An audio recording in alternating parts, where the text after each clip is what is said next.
when talking about money. Yes. And you're also aware that Miss Owens made calls to bookies about betting, aren't you? Objection. Lack of foundation. Yeah, how is she aware of this, Counselor? Your Honor, she is in the office at Trifecta Entertainment, therefore she is able to observe all the goings-on at the office. Why don't you rephrase the question to call for her specific observed knowledge and not just generally Yes. aware, so sustain. You observed the defendant during her workday, didn't you? Yes, I observed. And you saw her making phone calls. I mean, she had her own office and I was in the front. But you could hear some of her phone calls.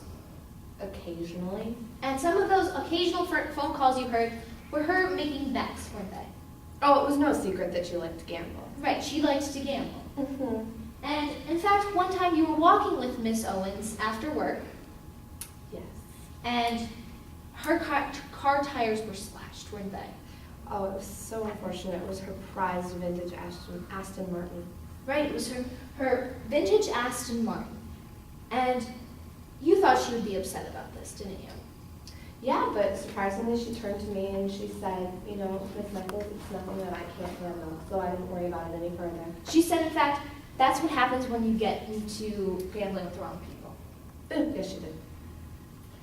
And now you mentioned that Mr. Bennett worked with movie people, isn't that right?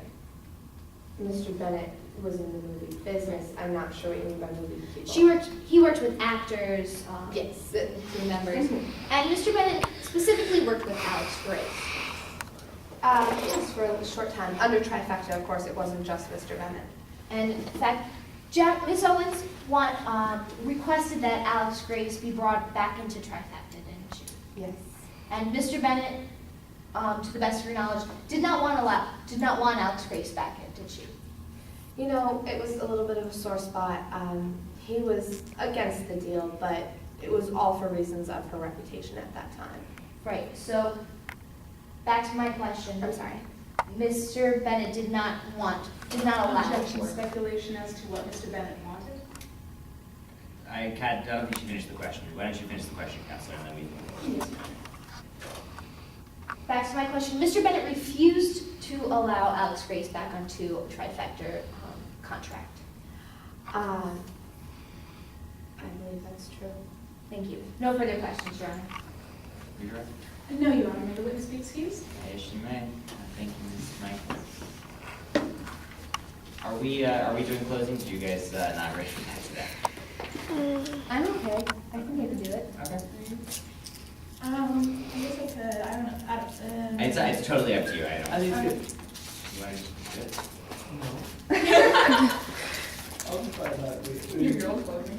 Your own clothing, You guys should do closings. We should go like this weekend. Yeah, Okay. I feel like we should. All right, then let's hear closings. And before we go to closing, is there anything else? Or does the defense rest? Sorry. the defense rest. Okay. And anything else before we go to closing? Permission, before I begin my closing, to reserve any and all time up to 5 minutes for rebuttal. We had a question. That would be fantastic. Sure, you can. I'll try. Do you also want your timekeeper to move somewhere? Yeah, and I'll move somewhere where you can actually see me.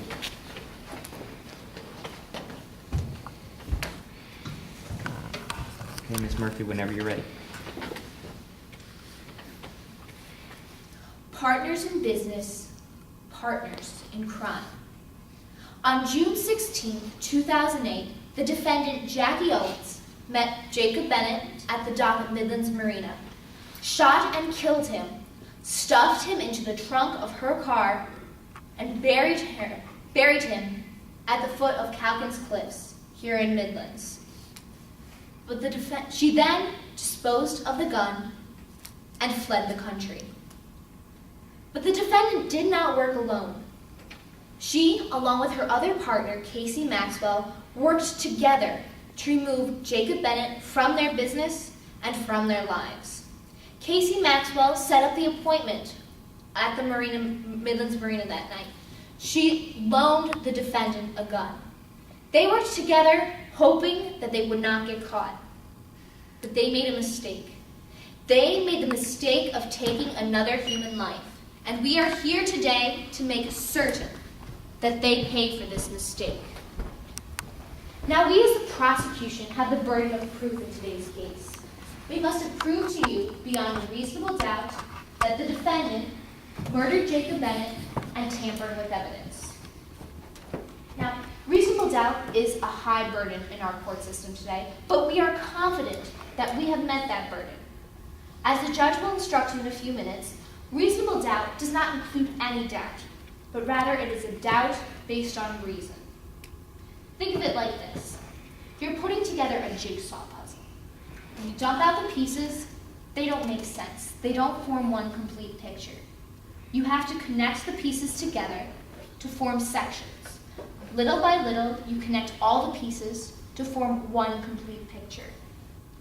As a prosecution today, we must show you all the pieces, and we must form one complete picture for you.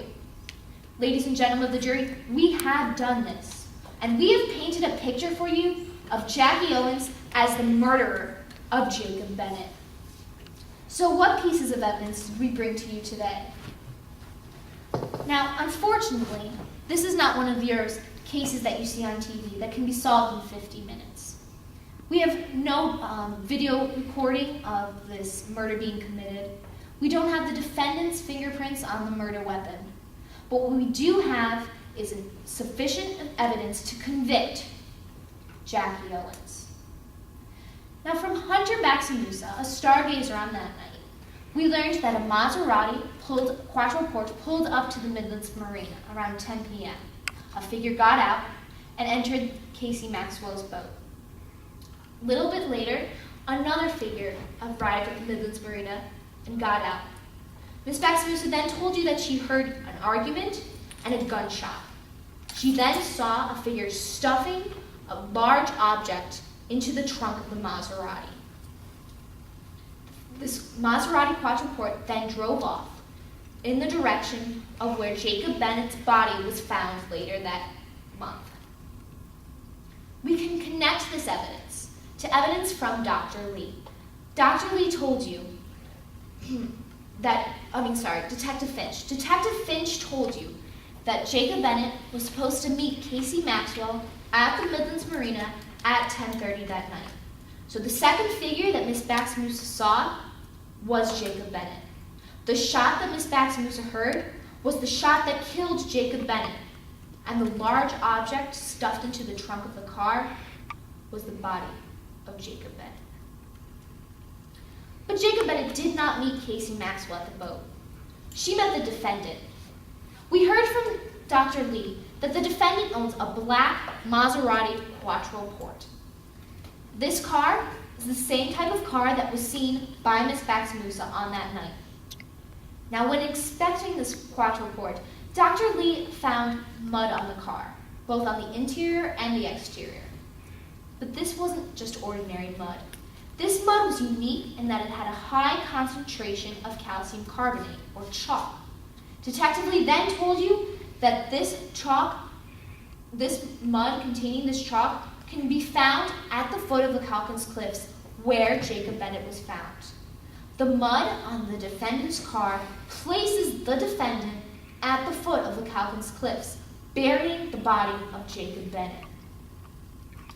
Now, Detective Lee also told you that Jacob Bennett could have been killed by one of 3 guns. One of these guns belonged to Casey Maxwell. Now, unfortunately, we don't have that gun. We could not find it. But that does not mean that this gun does not exist. We know it exists. Jacob Bennett is now dead. Jackie Owens borrowed this gun from Casey Maxwell. She shot Jacob Bennett and she destroyed the evidence, linking her to this crime. But why? Why would Jackie Owens kill her business partner?